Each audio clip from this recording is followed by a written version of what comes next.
ঈদুল আজহার বাকি আর মাত্র মাসখানেক। এই ঈদের অন্যতম আনুষ্ঠানিকতা কোরবানি, যেখানে কোরবানি হওয়া পশুর মধ্যে চাহিদা বেশি থাকে গরুর। তাই এসব পশু যোগানে নারায়ণগঞ্জে ব্যস্ততা এখন খামারিদের। 5টি উপজেলার প্রায় 4,500 খামার থেকে গবাদি পশু বিক্রির জন্য প্রস্তুতি নেওয়া হচ্ছে।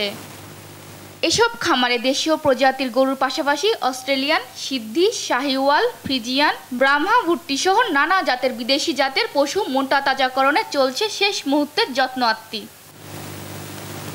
জেলা প্রাণী সম্পদ অধিদপ্তর বলছে, এবার জেলায় 1,66,803টি গবাদি পশুর চাহিদার বিপরীতে প্রস্তুত রয়েছে 1,234টি গরু। এসব গরুর সর্বনিম্ন মূল্য 90,000 থেকে সর্বোচ্চ 15 লাখ টাকা। গেলবারের তুলনায় এবার একটু সেলের পার্সেন্টেজ কম। গেলবারের সময় আমাদের প্রায় 40% বা 35% হয়ে গেছিলো সেল। এখন সেখানে 20-25 এরকম। যেগুলো আমাদের কুষ্টিয়ার খামারে আছে ওইগুলো আমাদের ঈদের হয়তো 15 থেকে 20 দিন আগে চলে আসবে।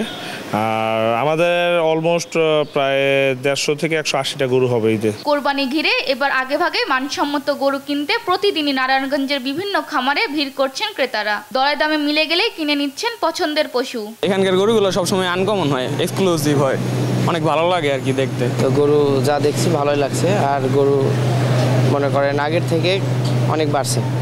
হ্যাঁ, গরুর দাম তো অনেক বেশি। গরুর ধরেন এইতে টনে উড়াইয়া দেখে যে কত টন আছে, এরপর ধরেন পরবর্তীতে দাম করে যে রিটেল করা হয়। খামারগুলোতে পশুর স্বাস্থ্য সেবায় পর্যাপ্ত সহায়তা দিচ্ছে জেলা প্রাণী সম্পদ বিভাগ।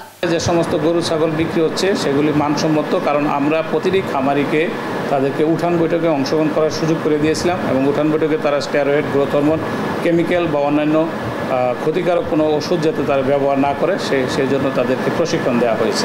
এবছর জেলায় প্রায় 700 কোটি টাকার পশু কেনাবেচা হবে বলে আশা করছেন প্রাণী সম্পদ অধিদপ্তর। নিউজ ডেস্ক, দেশ টিভি।